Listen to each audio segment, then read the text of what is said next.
السلام عليكم، اهلا بكم حبايبنا الغاليين، طلابنا الغاليين، طلاب ثالثه ثانوي في جمهوريه مصر العربيه كلها.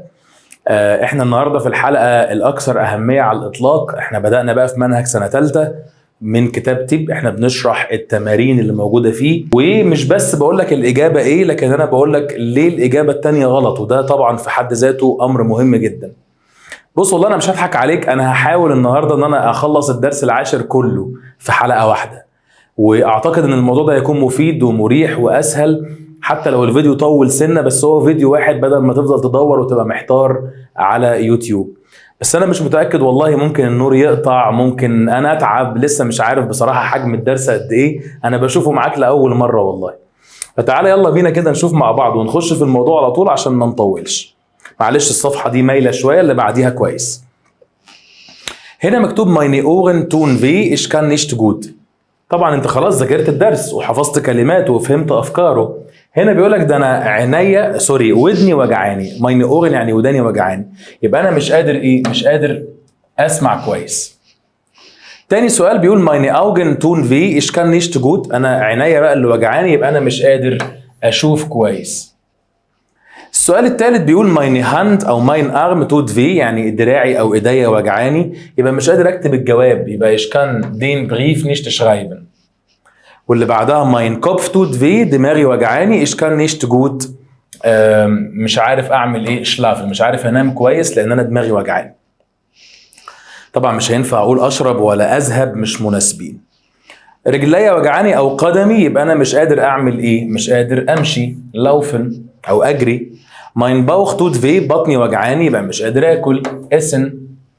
mein Rücken tut weh، يعني ظهري وجعني، يبقى انا مش قادر stehen، مش قادر اقف. meine Füße tun weh، يعني رجليا الاتنين وجعيني، يبقى ich kann nicht laufen. مرة تاني كانت متكررة برضو. بعد كده هتلاقي عندك ايه هنا، كاتب لك التمارين اللي خاصة او الكلمات اللي خاصة بالميعاد. كاتب einen Termin für Dienstag vereinbaren، انا هحدد ميعاد يوم الثلاث. لكن هنا den Termin von Donnerstag auf Freitag، خلي بالك انا باجل الميعاد من والى، المفروض بقول von وبيس، لكن طالما هقول verschieben لا معلش، verschieben بياخد auf، verschieben بياخد auf ما بياخدش بيس، خلي بالك منها دي. meine Freundin Petra am Freitagabend، يعني انا صاحبتي بترا يوم الجمعة في المساء، هعمل ايه؟ هلغيها ولا هعزمها؟ لا، يبقى einladen، هعزمها. واخر واحدة دين ترمين ام ميتفوخ، الميعاد بتاع يوم الاربع انا هلغيه، يبقى ابزعجن. تعال نشوف الصفحة اللي بعدها، احنا كل ده كنا في صفحة 103. تعال يلا نشوف، عايزين نصغر سنة صغيرة كده، نشوف صفحة 104 بتتكلم على ايه. هو هنا بيتكلم على ضمائر الملكية زي ما انت شايف وازاي بحولها، وهنا المستشارة جايبه لنا ايه، ضمائر محددة هي اللي انا بختار منها، اللي هو بيقول لي ايه، يا اما ماين او مايني، داين او دايني، ايا او ايغي. يعني اعتقد وجهة نظرها هنا انها بتراجع لك على حاجة سنة اولى. كاتب فراو ندى، يا استاذة ندى، في الت، كم عمر اطفال حضرتك؟ يبقى انا هقول ايغي، دي معناها اطفال حضرتك. طب زودت ايه ليه؟ عشان كيندر جمع. هي und فراو شميت، يا استاذ ويا استاذه، زين داس نوت Zeitschriften، هي المجلات دي بتاعتكم، يبقى ايغ. طب زودت ايه ليه؟ عشان الكلمه دي جمع، يبقى انا بزود الايه مع الجمع. تاج فراو مولر اس داس نوت توختا، هي دي بنت حضرتك، يبقى ايغ. طب زودت ايه ليه؟ عشان توختا مؤنث. Nein, das ist kleine Schwester، يبقى الإجابة meine، دي بنتي الصغيرة، دي أختي الصغيرة، يبقى خلي بالك برضو فيها إي عشان خاطر مؤنث. Tobias Augen sind ja ganz grün، ده أنت عينيك لونها أخضر، يبقى أنا هقول له deine. طب ليه ما قلتش إيغ؟ عشان ده صاحبي، اسم من غير هير وفراو.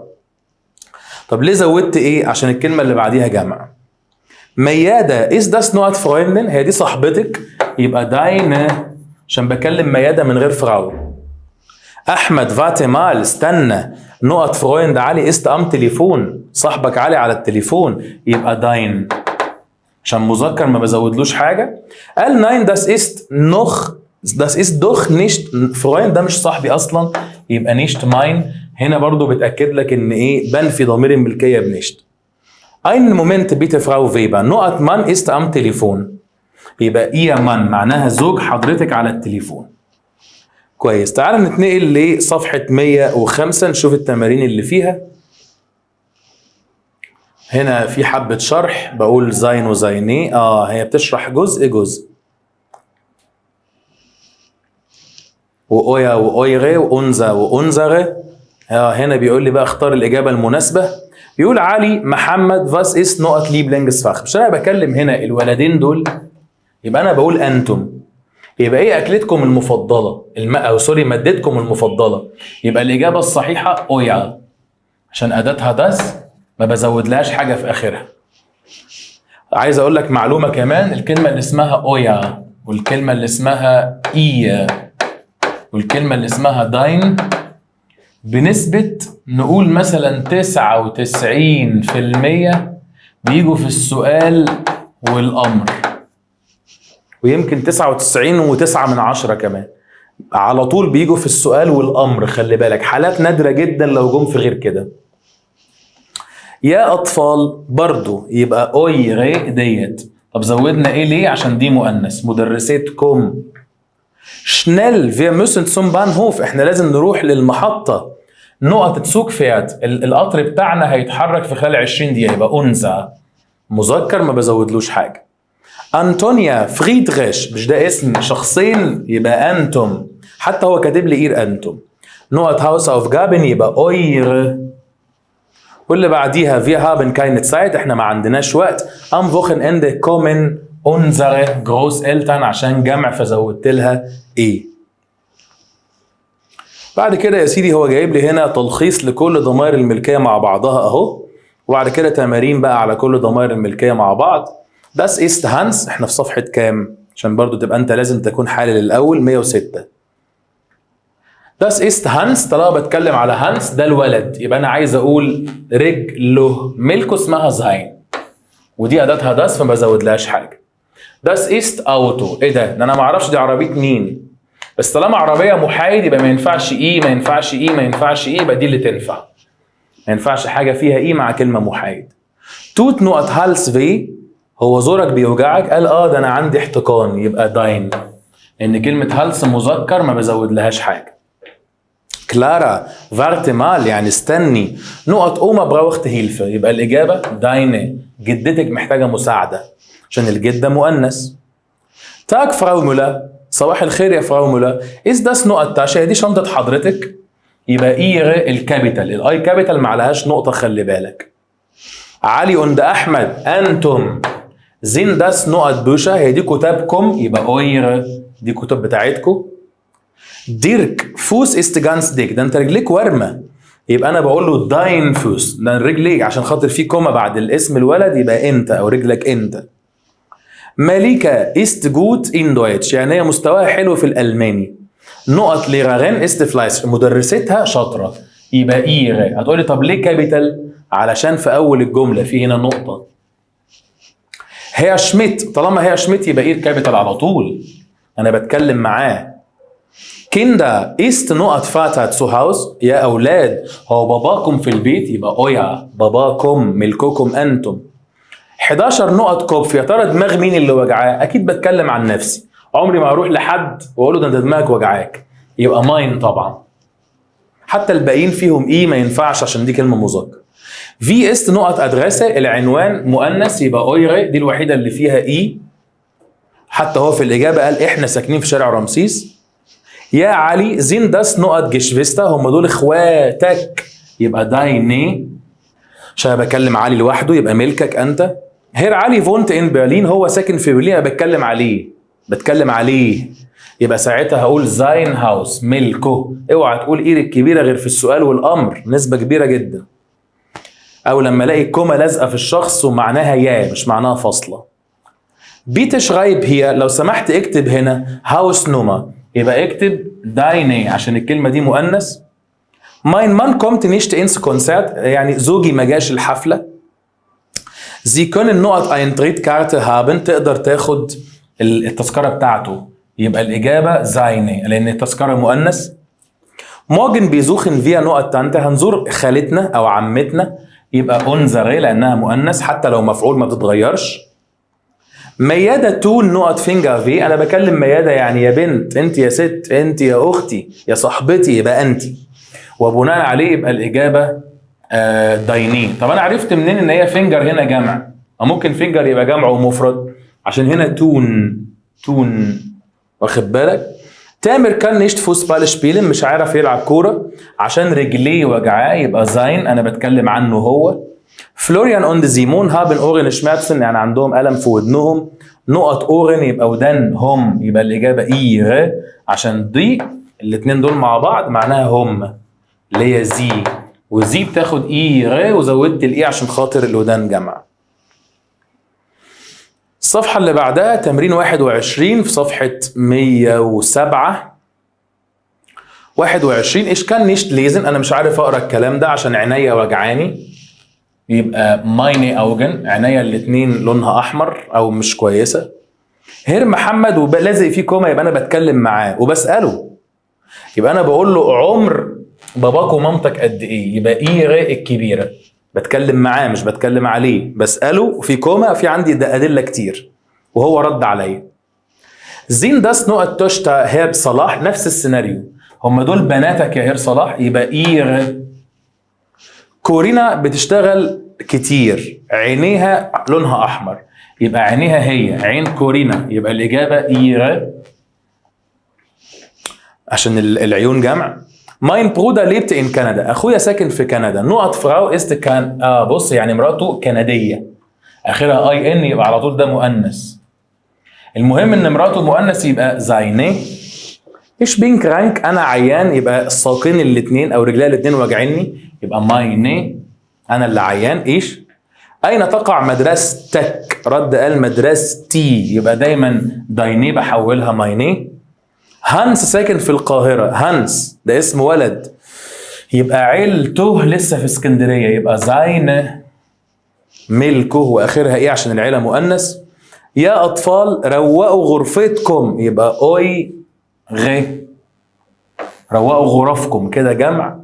نادر هات نقط فونونج فيرميتت، أجر الشقة بتاعته، يبقى زاين دي الإجابة الصحيحة عشان آخرها إي. هنا بيقول لي ممكن يبقى ضمير الملكية نحطه في حالة الأكوزيتيف اللي هو المفعول.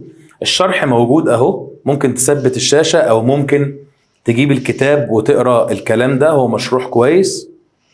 هنا بقى بيقول لي إيه، أنت بتعزم المدرس، يبقى المدرس معزوم، مفعول يبقى داينين، مذكر مفعول إي إن على طول. كيف تبدو قدمي، القدم اللي بتبدو يبقى فاعل، يبقى ماين العادية. فراو هاينمان هات اينن ترمين، عندها ميعاد، يبقى الميعاد مفعول، يبقى زي ده في نقط ترمين نشت فاجسن، مش مسموح لها تنسى الميعاد، يبقى ايغن، يبقى الميعاد مفعول في الجملة الثانية هي الفاعل. نمس دو نقط اوس فايس، هتاخد البطاقة بتاعتك معاك، انت هتاخد البطاقة، يبقى البطاقة مأخوذ مفعول، يبقى داينن مذكر مفعول. فراو شميت زوخت شلوسل، بتدور على مفتاحها، يبقى الإجابة إيغن، يبقى المفتاح مفقود مفعول بتدور عليه. نمس دو بيت نقط باس، هتاخد معاك الباسبور، الباسبور مأخوذ يبقى داينن. بابا وماما فولن ارتست ترمين او زونتاج، عايزين يأجلوا الميعاد، يبقى الميعاد متأجل مفعول. مايني توختر هات فيبا، بنتي عندها حمى. نقط كوبف جانس هايس، دماغها سخنة. ايه ده؟ طب ليه مش مفعول؟ الدماغ هي اللي سخنة، البدلة هي اللي شيك، الترابيزة هي اللي غالية، يبقى كده فاعل مش مفعول، محدش عمل لها حاجة. 9 نقط هاند توت جانس في، يبقى الإجابة مايني عشان الإيد مؤنث. في فيندس دو زالات، إيه رأيك في السلطة بتاعتي؟ يبقى ماينين عشان مذكر مفعول. إيش هابي فورا شاين داباي، أنا معايا بحوزتي أو في جيبي أو في محفظتي رخصة القيادة، يبقى ماينين عشان مذكر مفعول، أنا الفاعل. ديتا هاس دو نقط باباجاي، شفت البغبغان بتاعي، يبقى ماينين، يبقى أنت شفت البغبغان، يبقى البغبغان مفعول. ميشائيل براوخت ein neues Computerspiel, er findet نقط Computerspiele، جمع هنا يبقى زايني. Guten Tag Frau Grimm, was haben Sie denn gemacht? يعني عملتي ايه؟ راحت قالت نقط هاند ist ja ganz dick. يا sie tut sehr بتقول لها ده انت ايديكي شكلها وارمه جدا. قالت لها دي وجعاني. يبقى الاجابه ايد حضرتك شكلها وارم. Wie sieht es Sabine؟ كيف تبدو زابينة؟ ده فعل أو wie geht's زابينة، أنا آسف. Wie geht es زابينة يعني كيف حالها؟ قال ist sie krank؟ هي عيانة. رد وقال نقط نازة يعني مناخيرها أنفها. يبقى الإجابة إيغي عشان مؤنث. أنطونيا هات einen Bruder، عندها أخ وأنا شايف إن أخوها لطيف، يبقى إيغن. أنا اللي أجد الأخ، يبقى الأخ مفعول. وائل عنده مدرس نتن، لا مدرس لطيف يعني، هي مكتوبة نتن بس الاي ان دي عشان مفعول بس، معلش هو الالماني ليه حبة حاجات كده. وائل عنده مدرس لطيف. ايش فيند نقط ليرا براف، انا شايف ان مدرسه كذا كذا، يبقى زاينن. بص هو المفعول اي ان على طول، فهي صدفت ان كلمة نت معناها لطيف، حط لها اي ان بقت نتن معناها لطيف. شرايبن زي بيت نقط جيبوتس داتوم، يبقى اكتب تاريخ ميلادك. طب هو ليه مش المفروض مكتوب يبقى مفعول؟ ولكنه قرأته داس. ايش هاب نقط دويتش بوخ، برضو قرأته داس، يبقى ماين. dürfen wir jetzt fernsehen، مسموح لنا نتفرج على التلفزيون؟ قال لا ده انتوا عينيكوا بقت ورمه خالص، يبقى اويغي. ايش نيم نقط باس ميت، انا هاخد معايا الباسبور، يبقى ماينن. الباسبور مأخوذ مفعول ومذكر. Hast du Onkels Ferienwohnung gesehen؟ انت شفت شقة عمه بتاعت المصيف او الشاليه بتاعه؟ قال شقته، يبقى زايني صح. السؤال ده جه في 21. Frau Müller haben Sie doch نقط Führerschein dabei؟ مش انا بكلم فراو مولر فعندي كوما وعندي زي وعندي سؤال وردت عليا، شفت كام اشاره؟ يبقى ملك حضرتك. يبقى انا محتاج ايرك كبيره. يا لهوي ده انا عندي 3 ايرك كبيره. طب وبعدين استبعد دي، اعمل ايه؟ الرخصه مذكر مفعول، يبقى دي الاجابه الصحيحه ودي غلط ودي غلط. في جيتس داينم فاتا، باباك عامل ايه؟ قال عينيه ملكه، يبقى زايني عشان جمع. ماينه توختر هورت جانا موزيك، اختي بتحب الموسيقى، بنتي بتحب الموسيقى بتاعت عمر خيرت، وكل يوم بتسمع اغانيه او الموسيقى بتاعته، يبقى زايني الموسيقى بتاعته هو. هالو ديانا في جيتس دايناموتا، مامتك عامله ايه دلوقتي؟ قالت بسع احسن. ابا نقط ارمي، دراعاتها لسه وجعاها، يبقى ايرس صغيره بتكلم عليها مش بتكلم معاها. اللي بعدها ده بيبي كان نيشت شلافن، الطفل مش عارف ينام عشان ودنه وجعاه، يبقى زاينه. يا اطفال في هايست مدرستكم اسمها ايه؟ يبقى اويغ.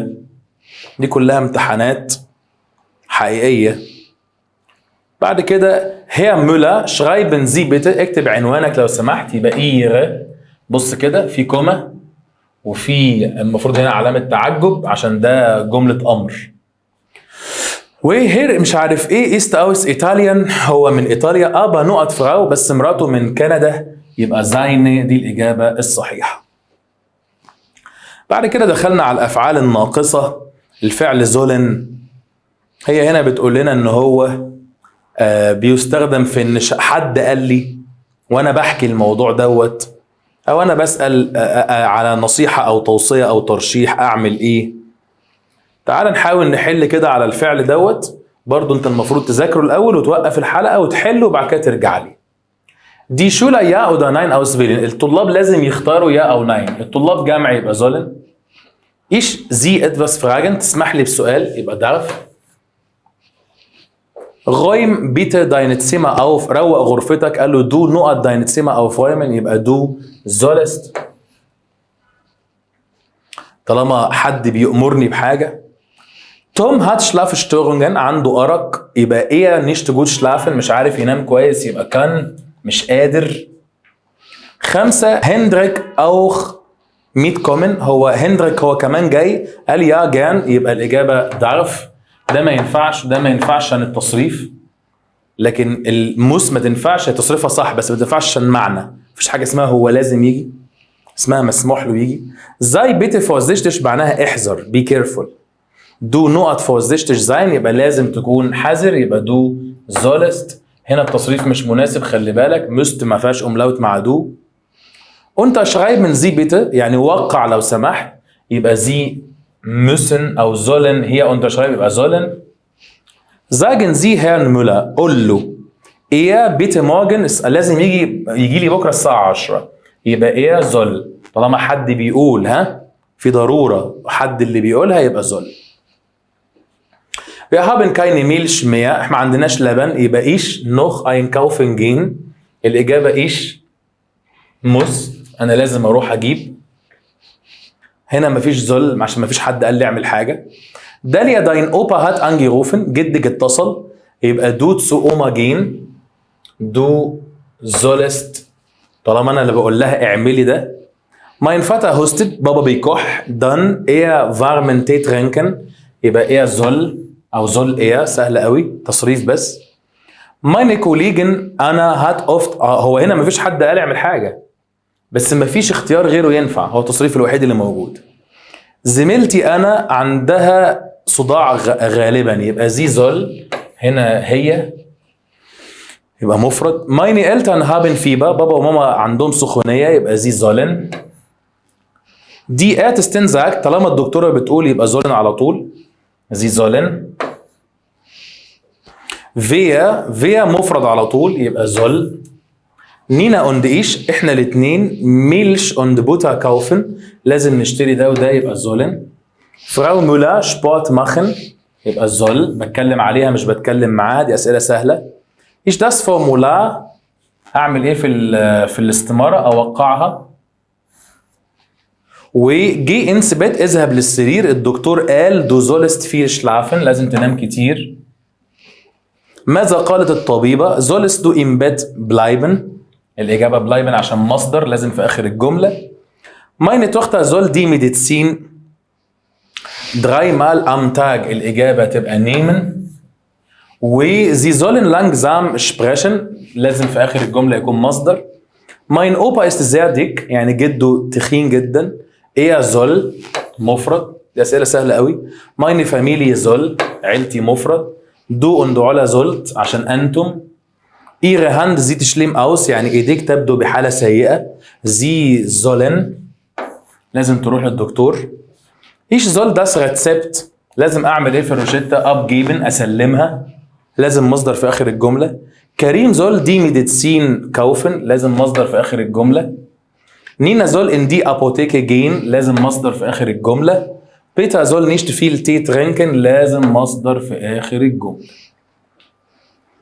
يا ترى صفحة 100 بص بقى بدأت المستشارة تدخل على ايه؟ افعال ناقصة قديمة من دروس قديمة. كام سؤال؟ في عندنا 30 سؤال. 29. وبعد كده في اسئلة عامة على الجراماتيك. تعالى بقى ايه نخلص ال 30 سؤال دول، وقبل الاسئلة العامة نروح عاملين بريك كده او توقف صغنطوط في الحلقة، وبعد كده نرجع تاني نكمل. الدكتور بيقول يبقى زولست على طول من غير ما تفكر. هير احمد بيقول اير زولت. طالما حد بيقول يبقى زولن على طول. دو داينت سيجارته اوس ماخن. لازم تطفي سيجارتك يبقى زولست. عمر دو في ليرنن. لازم تذاكر كتير يبقى مست. نقط ايش بيت ماينن تامين. ممكن اجل الميعاد بتاعي يبقى كان ايش اقدر. امبارح طبعا ما ينفعش هل يجب، وما ينفعش انا عايز، ما ينفعش اسال حد عن رغبتي انا. امبارح انا كنت عند الطبيب وهو قال لي ايش داس اوج كولن. لازم ابرد عناية شويه يبقى ايش زول طالما هو قال. فير هويت او فايمي مين اللي هيروق النهارده؟ راح قال له انت. بابا قال انت اللي هتعمل ده يبقى فير زول. الدكتور بيقول ايش برضه زول على طول. Ich möchte heute Nachmittag das Fußballspiel in der Allianz Arena. الإجابة تبقى زين. عايز أشوف الماتش في الاستاد. علي heute auf keinen Fall Sport machen. مش مسموح له النهارده بأي حال من الأحوال يمارس رياضة، والدكتور قال ده ممنوع يبقى زول طالما الدكتور قال. Wie geht's روبرت؟ قال viel trinken. لازم يشرب كتير. وفي الآخر قال الدكتور هو اللي نصحه بده يبقى زول. Haben Sie noch ein Einzelzimmer؟ عندك غرفة فردية؟ قال طبعا. قال wie lange نقط sie hier bleiben، قال nur bis morgen. هتقعد هنا قد ايه؟ يبقى möchten، عايز رغبتك يعني، عايز تقعد هنا قد ايه؟ قال لحد بكره. Ich habe Kopfschmerzen، انا عندي صداع. nicht mehr so lange am Computer arbeiten، يبقى ايش؟ مش مسموح لي ان انا اقعد على الكمبيوتر اكتر من كده، مش المفروض يعني. wir nicht so laut sein، والله تنفع برضو كان. مش قادر اشتغل على الكمبيوتر، انا شايف ان الاتنين ينفعوا. مش قادر اشتغل اكتر على الكمبيوتر، مش مسموح لي اشتغل اكتر على الكمبيوتر. الاتنين ينفعوا، مش واضحة وضوح الشمس، يمكن كان اقرب درجة، بس يعني الاتنين ينفعوا. دي وجهة نظري برضو. wir nicht so laut sein، مش مسموح لنا نكون صوتنا عالي. بابا اللي قال كده، انتوا مش سامعين، يبقى sollen. der Doktor sagt sie sollen zu Hause، الإجابة bleiben، عشان كلمة zu Hause معناها في البيت. بابا دايما بيكون عنده ألم في ظهره، يبقى ايه؟ soll Sport machen. ده مصطلح من تانية ثانوي، سبورت بيجي مع machen مش مع حاجة تانية. soll Claudia wirklich 3 Tabletten nehmen، ده سؤال سهل، آخر الجملة مصدر. من ده سؤال سهل، من مفرد. أميرة زول، يبقى الإجابة برضو سهلة طالما قال إلى كيندا أرتست اللي هو طبيب الأطفال، يبقى جين. سؤال سهل برضو. هي من، طالما من مفرد يبقى ده ما ينفعش وده ما ينفعش. نيشت فوتوغرافيرن ده مش مسموح، يبقى ظرف. مش مسموح يبقى ظرف على طول. بوكلة الوزارة 6 Uhr نقط meine Eltern in Flughafen sein، يبقى sollen. ihr Mann زوج حضرتك soll. هالة soll. مفيش أسئلة. sagen Sie Frau Karen Sie morgen kommen، يبقى Sie. بعد كده es ist dringend، في حالة طوارئ، يبقى soll. الدكتور بتاعي بيقول، يبقى ايش؟ soll. sagen Sie bitte Herrn bitte eher morgen مش عارف ايه im Büro kommen، يبقى eher soll، لازم يجي بكرة.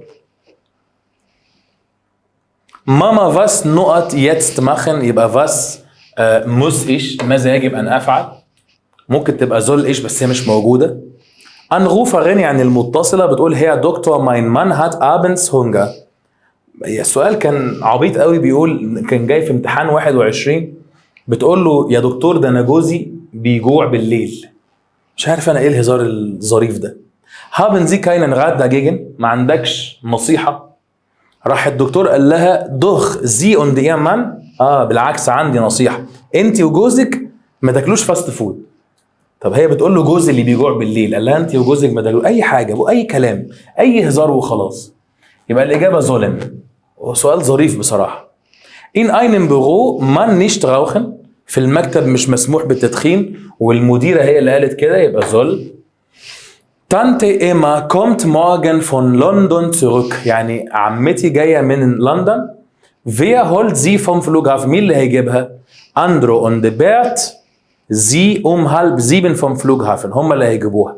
يبقى sollen وابهولن، دي الإجابة الصحيحة، لأن هي لسه جاية بكرة، يعني ما ينفعش ماضي. وزلت مش مناسبة عشان هم جمع، ومسموح لهم يجيبوها، المعنى مش مناسب. فاهم أنا اخترت على أساس إيه؟ ماشي يا سيدي. هنا بقى في تمارين عامة على كل الوحدة، وهناخد بريك.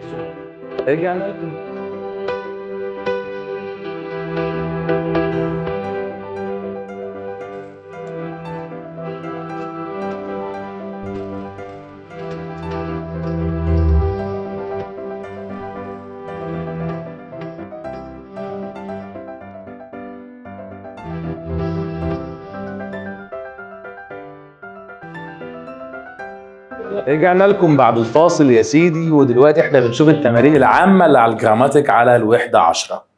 سريعا كده، انا والله هحاول على قد ما اقدر اخلص، بس هو يعني احتمال الفيديو يطول زيادة عن اللزوم، لان لسه فيه، انا قعدت ابص كده في البريك لقيت فيه مواقف وكتابة وقطع وحاجات كتير، فعشان ندي الحاجة حقها ممكن ناخد فيديو تاني ولا حاجة. مكتوب wir können am Samstag nicht zusammen einkaufen، مش هنقدر ان احنا نروح نتسوق. يبقى ايش arbeiten، يبقى ايش muss arbeiten، لازم اشتغل. ich möchte die Wörter، الإجابة lernen، آخر الجملة مصدر، سهلة. kann ich den Termin auf Freitag verschieben، هأجل الميعاد لحد يوم الجمعة بسبب أو فاخترت verschieben. بابا sagt wir طالما حد بيقول يبقى sollen على طول. علي besucht Onkel يبقى seinen، بيزور عمه يبقى عمه مفعول. الدكتور بيقول إيش دي ميديسين نيمن، طالما الدكتور بيقول يبقى sollen على طول. إيش كان باس نيشت فيندن، مش قادر ألاقي الباسبور بتاعي، مذكر مفعول يبقى ماينن. بعد كده حبيب قلبي هاني موس نقط تسمة أو فايمن هيروق غرفته يبقى زين، عشان مذكر محايد ما بيتغيرش. جيب ميا دي تسايتونج اديني الجورنال. قال ايش زي اوخ ليزن، انا كمان عايز اقراه يبقى ايش مشت، ده التصريف الوحيد اللي مناسب، الباقي لا. في لانج دو zu Hause bleiben، يبقى طالما دو يبقى ده ما ينفعش، ده ما ينفعش، ده ما ينفعش، يبقى موست هي اللي صح، التصريفات كلها خاطئه. باول بيسأل بابا يبقى زاينين، دي الاجابه الصحيحه. المجموعه الثانيه نهى موس بالد eine Prüfung، الإجابة schreiben عشان خاطر مصدر في آخر الجملة. ihr nicht so viel Fernsehen، ما تتفرجوش على التلفزيون لوقت طويل، غلط على عينيكم، يبقى ihr sollt. أصلا möchtet و wollt تقريبا بيدوا نفس المعنى. Entschuldigung يعني excuse me meine Frau und ich warten schon 20 Minuten، أنا ومراتي استنينا 20 دقيقة. haben Sie نقط Suppe vergessen، أنت نسيت الشوربة بتاعتنا، يبقى unsere لأن الشوربة مؤنث. نا باولا wie ist es in der Schule، إيه الأخبار في المدرسة؟ ist Lehrerin nett، هي مدرستك لطيفة، يبقى deine عشان المدرسة مؤنث وأنا بكلم باولا. was war نقط Opa vom Beruf، يبقى الإجابة dein. جده كانت وظيفته إيه، يبقى جده فاعل. مصطفى hast du نقط بريف gelesen، قريت الجواب بتاعي، يبقى meinen، جواب مقروء مفعول. meine Tante hat نقط تختة، يعني بنتي ودت بنتها للدكتور، خالتي ودت بنتها للدكتور، يبقى ihre. ich habe gestern نقط Freundin besucht، أنا زرت صديقتي، هي المفروض إن صديقتي كده مفعول بس مؤنث ما بيتغيرش. هير ناصر arbeitet نقط برودة ايجنت، طالما بكلم هير ناصر وبسأله يبقى في الحالة دي هقول إيه ديت، هل يعمل أخو حضرتك؟ ان هو كده ايه، مذكر فاعل، هو اللي بيعمل. هي مولا هات فيبا عنده حمى، الدكتور قال له، يبقى الدكتور بتاعه يبقى زين، انا بتكلم عليه مش بكلمه. دينيس نقط دو ماريا هيلفن، ممكن تقدري تساعدي ماريا، يبقى كانست زي كان يو كده، كان يو هيلب. المجموعه الثالثه ايه تامين است كذا كذا، اللي هي هالب 1000 Uhr. زي نقط بيت noch einen Moment warten، der Wartebereich ist dort، اللي هو المكان اللي هتنتظر فيه هناك، يبقى استنى هناك، يبقى زي möchten و wollen زي بعض، يبقى müssen هي اللي صح، لازم تستنى دقيقة هناك لو سمحت. wir Sie herzlich zu unserer Party einladen، احنا هنعزمك، حابين نعزمك، يبقى لازم ولا يجب ولا نستطيع، لا يبقى عايزين نعزمك. wann ihr eure Hausaufgaben machen am Abend، يبقى wann كنت تقدروا تخلصوا الواجب امتى. التصريف ده مش مناسب، ولا ده ولا ده، التصريف مش مناسب. wann habt ihr نقط ترمين، هنا الترمين مذكر مفعول يبقى euren. das Baby noch nicht sprechen، لسه ما بيعرفش يتكلم، يبقى kann. hast du Bein schon gekühlt، قال nein noch nicht، يبقى الإجابة dein، عشان حتى لو هي مفعول بس محايد فما بيتغيرش. hast du unseren Hund gesehen، شفت الكلب بتاعنا، قال guckt mal بصوا ist das نقط هند، هو ده الكلب بتاعكم، يبقى اويا، الكلب هنا فاعل مش مفعول.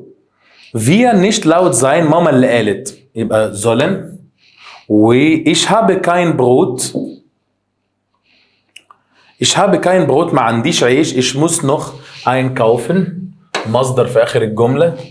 فراو نيم was ist نقط بروبليم، بكلمها وبترد عليا، يبقى إيه ما مشكلة حضرتك. إيه morgen leider nicht kommen er hat viel Arbeit، هو مش قادر يجي بكرة عشان عنده شغل كتير، يبقى إيه كان مش قادر. بعد كده السؤال التاني دو، ده التصريف ده مش مناسب ولا ده، ويبقى ده حاجة من الاتنين دول. نيشت زو فيل راوخن يبقى زولست، مش مسموح لك تدخن، الدكتور اللي قال، أو المفروض ما تدخنش. زي مال يعني بص، Das sind meine beiden Schwestern Lisa und Lina. دول بناتي ليزا ولينا. Und das sind نقط Eltern. ودول باباهم ومامتهم. اخواتي وبعد كده باباهم ومامتهم، مش بناتي، اخواتي معلش. يبقى الإجابة unsere، بابانا ومامتنا. Herr Ali hat jetzt Urlaub besucht und besucht نقط Freunde، يبقى seine، بيزور صحابه، أصدقاء جمع. Ich mag Sport، أنا بحب الرياضة. Lieblingsfach ist Sport، دي رياضتي المفضلة، يبقى mein. Herr Doktor ندى und سهى sind krank، عيانين. Die beiden haben Rückenschmerzen، هما الاثنين عندهم ألم في ظهرهم. نقط Rücken tut weh، ظهرهم وجعهم. يبقى الإجابة ihre. ليه بقى؟ عشان هنا أكيد ده مش ظهر واحد، دول ظهرين لأن هما البنتين، ها؟ جمع يعني. يوليا sehr gut English sprechen، يبقى يوليا بتتكلم إنجليزي أو بتعرف تتكلم إنجليزي كويس، يبقى كان عشان دي موهبة أو قدرة. رقم 8 زي، طالما في زي يبقى أنا هستبعد فيل، أفكر في دول möchten وكونن ومüssen. زي mir das nochmal erklären، ممكن لو سمحت تشرحها لي تاني، يبقى können. تقدر تشرحها لي تاني؟ ليزا kann nicht schlafen، ما بتعرفش تنام. sie soll keinen Kaffee trinken، مصدر في آخر الجملة. habt ihr Hausaufgaben gemacht، يبقى الإجابة eure، عملتوا الواجب بتاعكم، جمع. wir haben Haus vermietet، يعني احنا أجرنا البيت بتاعنا، يبقى unser Haus. هنا بتقول دي أسئلة تفكير عليا. يا ترى ليه؟ للطالب المميز ليه؟ تعال نشوف. Hallo Malika, wie geht's? Und wie geht's Mahmoud? Sind نقط Kopfschmerzen wieder weg؟ الحمد لله الصداع اللي عندكم راح. قال يا أبا sein Hals tut weh. لا، يبقى كده بتكلم على محمود. هي دي الفكرة بقى. أنا بقول لها ازيك يا مليكة، طب ومحمود عامل إيه؟ الصداع اللي عنده راح. يبقى الإجابة هنا seine Kopfschmerzen، لأن Kopfschmerzen جمع، خلي بالك، فبقول إيه؟ seine. Ich habe oft Rückenschmerzen، أنا غالبا بيكون عندي وجع في ظهري. und nicht mehr so lange am Computer sitzen، ما بعرفش أقعد كتير، يبقى kann.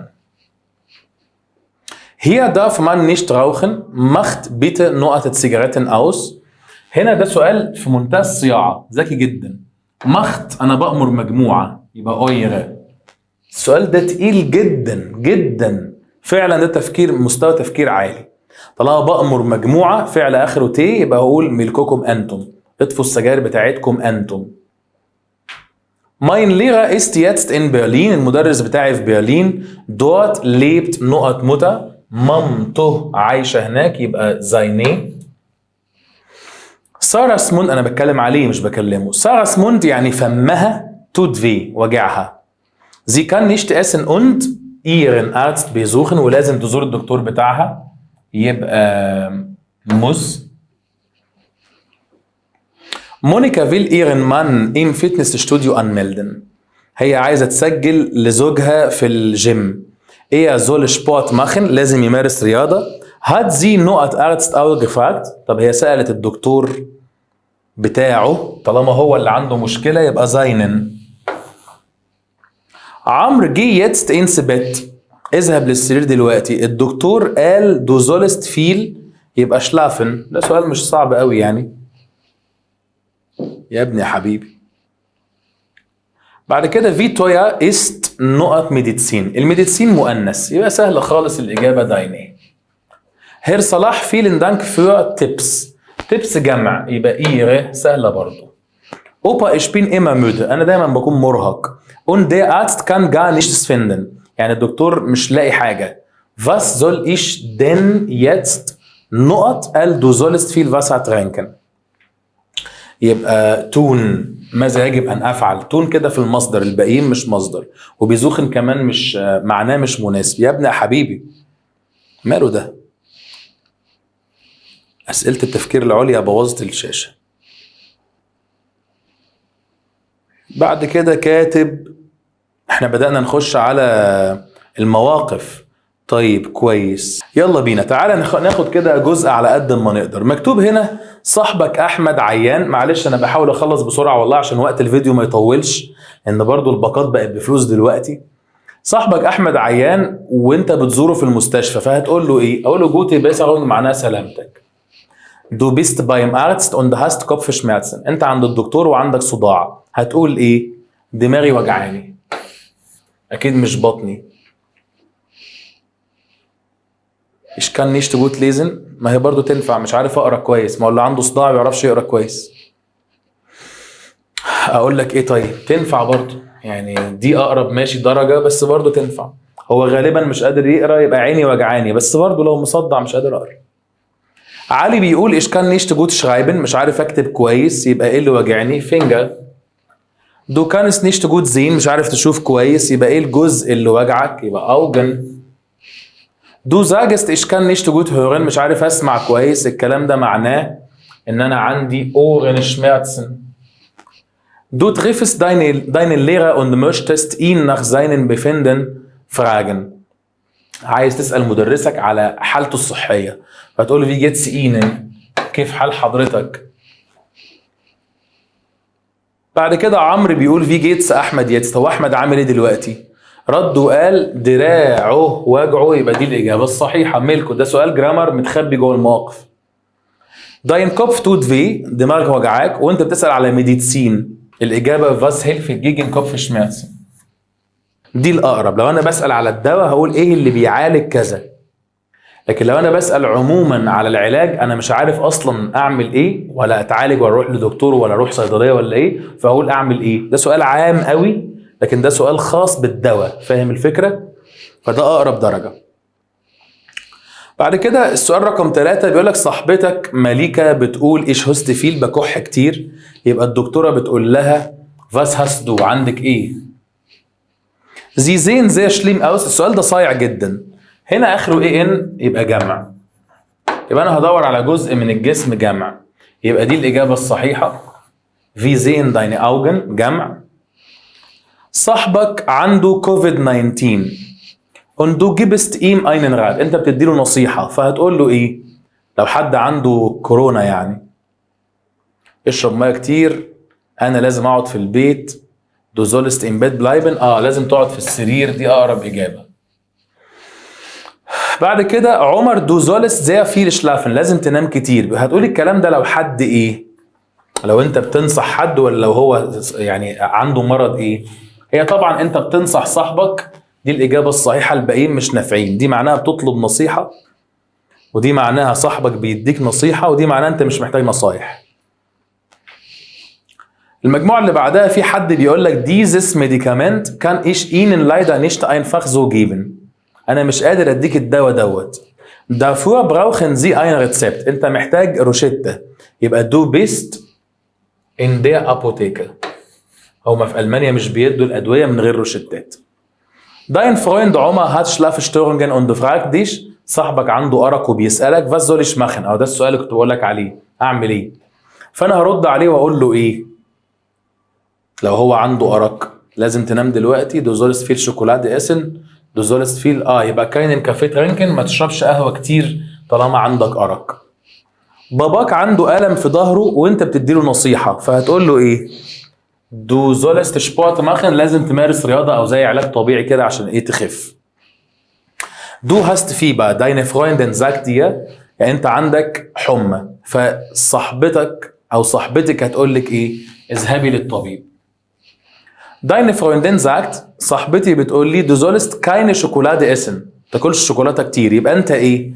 ديك. ديك معناه سمين. أخوك deprimiert und du gibst ihm eine Empfehlung، أخوك سمين وأنت بتديله نصيحة، فهتقول أخوك قصدي مكتئب وأنت بتديله نصيحة، فهتقول له إيه؟ جرب كورس الضحك.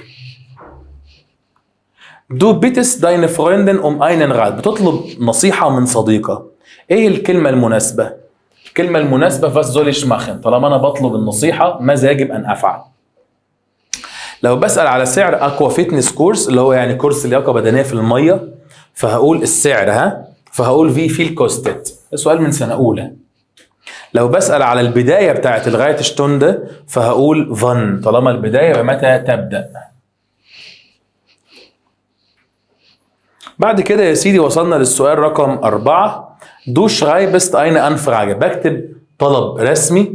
بقول بكتب ايه في البداية؟ انفنج يعني البداية، يبقى sehr geehrte Damen und Herren معناها السيدات والسادة المحترمين جدا، ده بداية الخطاب الرسمي. ممكن يبقى اسمه offizieller Brief. ماشي يا سيدي. بعد كده du schreibst eine Anfrage، بتكتب جواب. بتكتب ايه في النهاية اللي هو الطلب الرسمي ده؟ بكتب ايه في نهايته؟ mit freundlichen Grüßen، وساعات بختصرها MFG او MFG.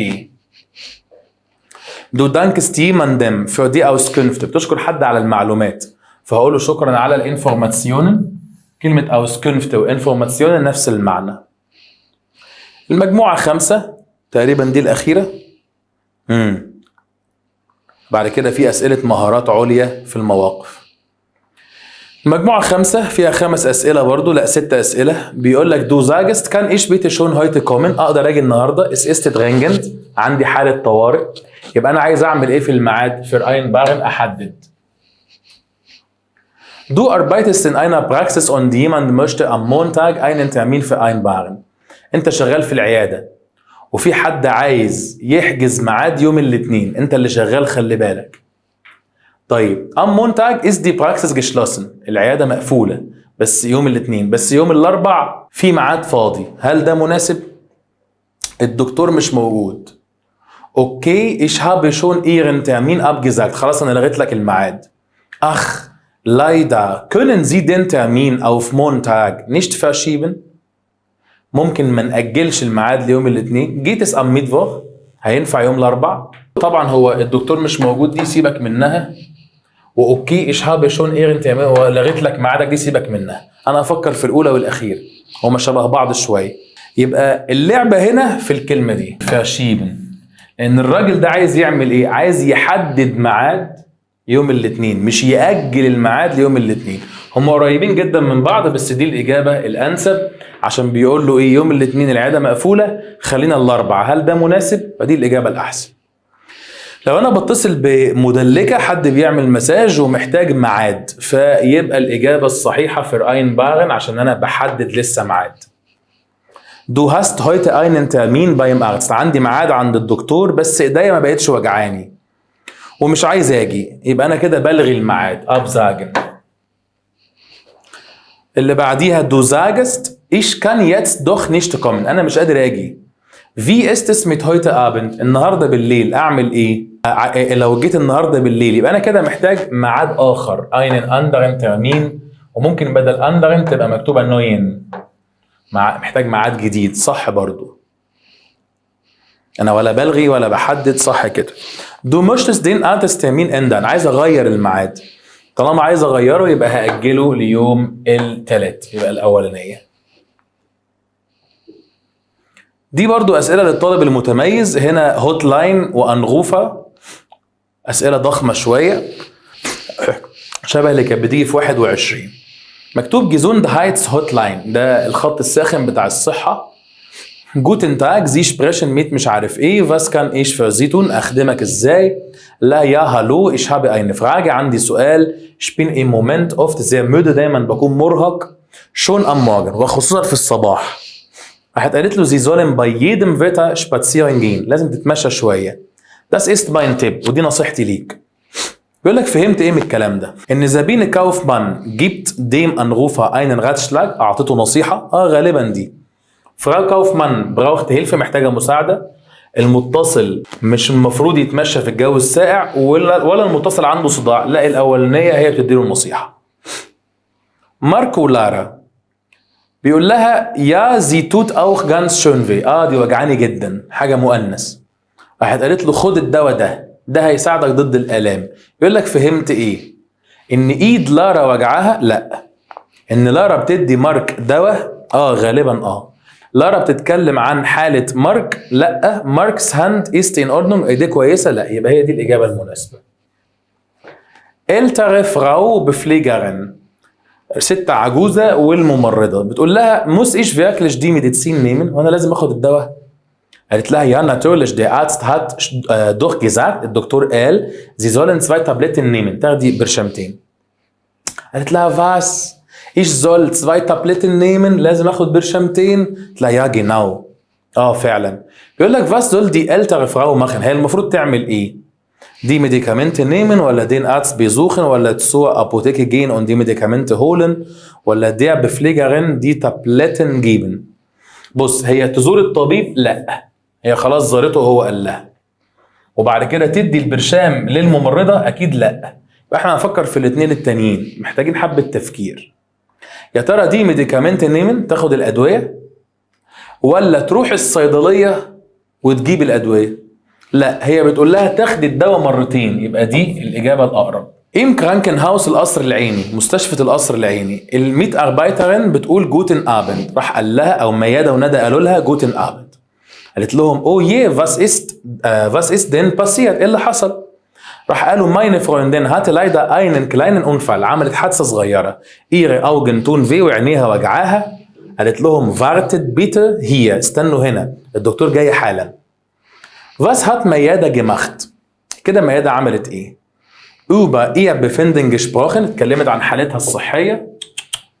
einen kleinen Unfall gemacht، لا، هي مش هي اللي عملت حادثة، اللي عملت حادثة مش ذاكرين اسمها. das Befinden ihrer Freundin beschrieben، وصفت حالة صاحبتها غالبا. ihrer Freundin ندى nicht geholfen، لا، يبقى هي دي الإجابة الصح اللي هي وصفت حالة صاحبتها. حلوة الأسئلة دي. الابوتيكارين، الصيدلانية، بتكلم الكوندن اللي هي الزبونة، بتقول لها يا بيت هتفضلي. قالت لها ابني بيكح. قالت لها اوه يا داس هور ايش؟ فعلا انا سامعة صوته. في هايست دو دن، اسمك ايه؟ قال لها اسمي علي. قالت له هابن زي دا فاس؟ لا، جيبن زي علي ديزن زافت. الزبونة بتقول لها او مامته بتقول لها ما عندكيش حاجة يعني له؟ قالت لها اعطي له العصير ده او الدواء الكحة ده. nach 2-3 Tagen sehen Sie eine Besserung، بعد 2-3 هتشوفي تحسن. wenn nicht، لو لا، لو ما حصلش تحسن، gehen Sie zum Arzt، تروحي للدكتور. gut dann machen wir das، قالت لها خلاص انا موافقة، شكرا. يقول لك الكلام ده معناه ايه؟ ان الصيدلانية جبت der Kunden Tabletten، اعطتها برشام؟ لا، ده مش برشام. دي كوندن هات هالس شماتن، ان الزبونة هي اللي عندها احتقان؟ لا. دي ابوتيكارين جبت دير كوندن دي ميديسين und دي انفايزونجن، ان الصيدلانية اعطت للزبونة الدواء والارشادات؟ غالبا ولا ان علي بيكح ولازم يروح للدكتور؟ لا، التالتة هي اللي صح. رقم 6. بس هو بيعمل كده ليه ده؟ بعد كده دخلنا على القراءة. ان شاء الله نخلص النهاردة الوحدة 10 بإذن الله.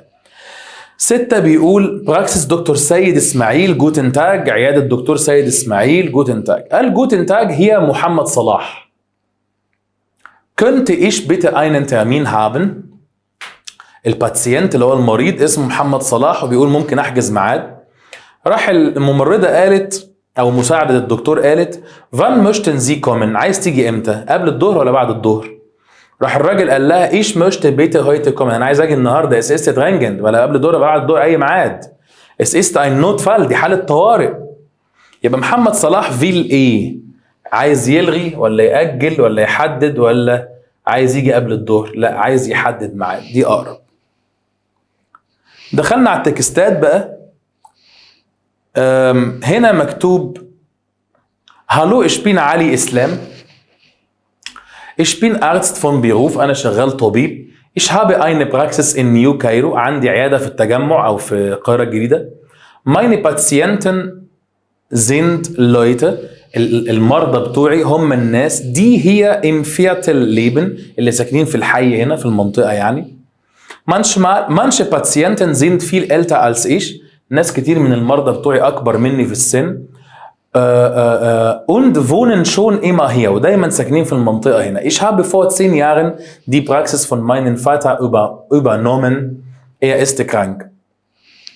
بيقول قبل 10 سنوات أنا أخدت العيادة بتاعت بابا عشان هو عيان. ich liebe meine Arbeit، أنا بحب شغلي. sie ist sehr abwechslungsreich، يعني متنوع جدا. أهو هي كاتبة المعنى. ich kann Menschen helfen، أقدر إن أنا أساعد الناس. ده ينفع جدا لو أنا هتكلم عن وظيفتي كطبيب، القطعة دي.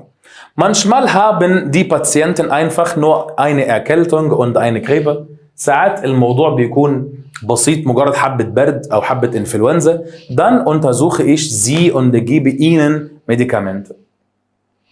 يعني بفحصهم واديهم الأدوية المناسبة. Außerdem höre ich ihnen zu und gebe ihnen Ratschläge. بحب أسمعهم، أصغي إليهم واديهم نصايح. Manchmal muss ich die Patienten zu einem anderen Facharzt schicken. ساعات برسلهم لطبيب متخصص آخر. أيوة أهي. Der sich auf etwas spezialisiert hat، يعني اللي هو بيشخصهم بطريقة معينة، wie zum Beispiel ein Hals-Nasen-Ohrenarzt اللي هو طبيب أنف وأذن وحنجرة. يقول لك في التكست علي بيتكلم عن seine Arbeit، شغله. بعد كده wie alt sind die Patienten؟ sehr alt، nicht sehr alt، so alt wie مش عارف ايه، älter als أكبر منه، älter als يعني أكبر منه. Wo wohnen die Patienten von علي؟ ساكنين فين؟ في الجيزة ولا بعيد عن القاهرة الجديدة ولا في القاهرة الجديدة ولا بالقرب من القاهرة؟ يبقى في النيو كايرو أحسن. دكتور علي findet seinen Beruf، شايف إن شغلته جوت. بقية الإجابات كلها شبه بعض، سلبية لكن دي إيجابية. بس macht دكتور علي in der Praxis، بيعمل إيه في العيادة؟ بيفحص المرضى ويديهم أدوية غالبا ان تاني واحدة مش بيسمعهم، وتالت واحدة بيفحصهم في المستشفى او بيزورهم في المستشفى، ودي ما بيعرفش يساعدهم. لا، يبقى هي اول واحدة. manchmal haben die Patienten، ساعات بيبقى عندهم مشاكل ايه؟ Grippe und Erkältung. طيب تعال نشوف القطعة التانية. كريستين بتقول seit ein paar Wochen habe ich oft Kopfschmerzen، يعني من كام اسبوع كده، من اسبوعين عندي صداع. ganz besonders schlimm ist es، معلش انا ببعد شويه كده عشان ابقى شايف بس، ist es am Abend، دايما بيجي لي في المساء اكتر. in der Nacht lese ich sehr viel، انا في المساء بقرا كتير. denn ich habe bald eine Prüfung، عندي قريبا امتحان. der Arzt hat mir gesagt، الدكتور قال لي ich muss unbedingt mehr Pausen machen، لازم اعمل بريكات كتير. und jede Stunde mal das Fenster öffnen، لازم افتح الشباك مرة كل ساعة. frische Luft hilft auch sehr gut gegen Kopfschmerzen، الهواء النقي بيساعدني ضد الصداع. ليكس بقى كده، كريستين اتكلمت على ايه؟ على مرض عندها. ليكس بقى ده واحد تاني بيقول ich bin oft sehr müde، دايما بكون مرهق. vor 4 Tagen war ich beim Arzt، كنت عند الدكتور من 4 أيام. aber er kann gar nichts finden، ما لقاش حاجة. am Tag trinke ich nicht viel Wasser، بشربش ميه كويسة كتير. vielleicht einen Liter، احتمال بشرب لتر واحد بس. im Internet habe ich gelesen، أنا قريت على الإنترنت man wird nämlich besonders leicht müde، ممكن تبقى مرهق لو بتشرب ميه قليلة. deshalb soll ich viel Wasser trinken، لازم أشرب ميه كتير. مايا بقى، واحد اسمه مايا بيقول ich arbeite als Manager in einer Technologiefirma، أنا شغال مدير في شركة تكنولوجية. jeden Tag habe ich viele Termine und bin immer unterwegs، دايما بيكون عندي مواعيد كتير وببقى في الشارع بره المكتب يعني، أو اسمها indoor أو الدور يعني. seit einer Woche، بقالي أسبوع أنا متنرفز جدا ومتوتر وبنام نومي وحش جدا. und habe keinen Hunger، مش جعان خالص. meine Freundin hat mir geraten، نصحتني ich soll mal ins Fitnessstudio gehen، لازم أروح الجيم ومارس رياضة، وده بيساعد ضد النيرفوزيتيت und Stress، ضد التوتر والايه والقلق. die 3 Personen، الثلاث أشخاص بيكتبوا عن ايه؟ عن الجيزوندهايتسبروبليم، يعني المشاكل الصحية. كريستين عندها صداع بقالها قد ايه؟ 2 Wochen، لان هي قالت بار دي يعني 2. ein paar معناها 2. was hat Lex im Internet gelesen؟ هو قرأ ايه في الانترنت؟ man soll viel Wasser trinken، تشرب ميه كتير. was ist das Gegenteil von wenig؟ ايه عكس كلمة قليل؟ عكسها كتير، viel. Gegenteil كلمة جديدة كده معناها العكس او المضاد. was ist Maya vom Beruf؟ هو شغال ايه مايا؟ شغال مانجر، مدير. Was ist Mayas Problem؟ ايه مشكلته؟ مشكلته ان هو Schlafstörung، عنده أرق. مش كده برضو؟ مش هو قال ان عنده أرق؟ بيعرفش ينام كويس ومش عارف ياكل كويس. بينام بشكل سيء. طيب انا يعني عشان اكون صريح معاك انا غالبا هتوقف عند الجزء ده، لان انا هنا مهما قعدت اشرح لك في ازاي تكتب الكلام ده هيبقى في الاخر دي وجهة نظري، يبقى انت برضو مش هتستفيد حاجة. يعني انا هتوقف عند الكتابة وكده يبقى تقريبا خلصنا الوحدة 10. الجزء المتبقي انا عايزك تكتب بنفسك وتبعت لمدرسك وتقول له اذا كان ده كده صح ولا غلط. لو حضرتك مش بتاخد مع مدرس ابعت لي على الواتساب قول لي ايه رايك يا هير في الموضوع اللي انا كتبته ده، موضوع التعبير ده ايه الغلط اللي عندي، بس ابعت لي صوره واضحه على الواتساب وصوره واحده بس لحد ما ارد عليك. وبالنسبه للامتحانات اللي موجوده في الاخر برضو انا ما حاططلهاش نموذج اجابه، مش هحط لها دلوقتي، اخليها في الاخر شويه بعد ما يكون معظم المدرسين خلصوا معظم الوحدات، عشان ما يكونش مثلا مدرس زميل يكون بيمتحن الطلاب من الامتحان ده ويبقى كده الطالب عنده الاجابات بتاعته، فانا مش حابب كده. لا، الاحسن ان انت تمتحن وتشوف مستواك وهو يصحح لك، وبعد كده هبقول لك الاجابات قدام شويه. خلي اجابه الامتحانات خليها في فيديو متقدم شويه في اخر السنه اكننا بنعمل مراجعه على كل الوحدات. في نهايه الحلقه اتمنى تكونوا اتبسطتوا واستفدت، واشوفكم في حلقه الوحده 11. الموضوع كان متعب بس لذيذ، واشوفكم على الف خير ان شاء الله. تشوز.